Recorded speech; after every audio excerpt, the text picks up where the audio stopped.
renovation can be a fantastic yield boost, but it's really expensive and there's no point doing it if it's going to get your weeds out of control. This research will let us understand how the weed seeds are buried, how the weeds are going to germinate, how the weed seeds will degrade.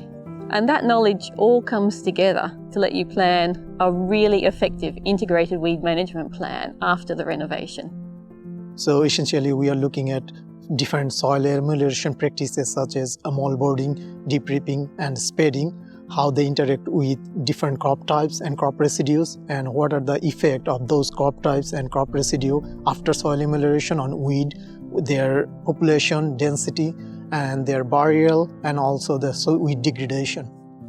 Soil amelioration practices actually vary with their effect on weeds seed burial and in terms of the weed seed degradation. For example, moldboards can bury like 90% of the weed seed at the surface. On the other hand, deep ripping can bury just 10 to 20% of the surface weed seeds.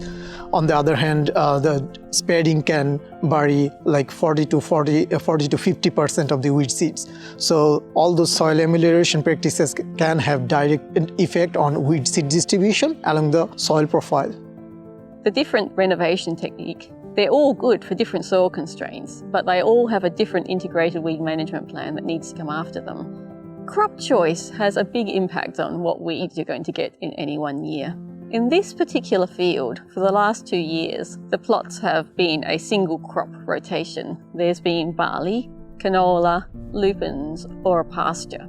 But that difference in rotation has a big impact on how many weed seeds are on the soil surface. So that will have a big impact on the renovation. For example, if you're using a moldboard, that would be great in the barley where you can bury all those weed seeds.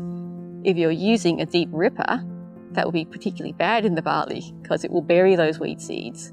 And grape brome in particular loves being buried. The seed is photosensitive. It needs to get in the dark to get full emergence. So if you deep rip your barley, you're going to have a massive weed emergence in the following crop this year. Whereas deep ripping would be a great choice for the lupins because they were virtually clean. So that weed density might affect best choice of renovation technique. If we understand how those weed seeds are being buried, how they're emerging in the following year, and in other trials around the state, how that renovation is affecting pre-emergent herbicide, that lets us understand the whole package.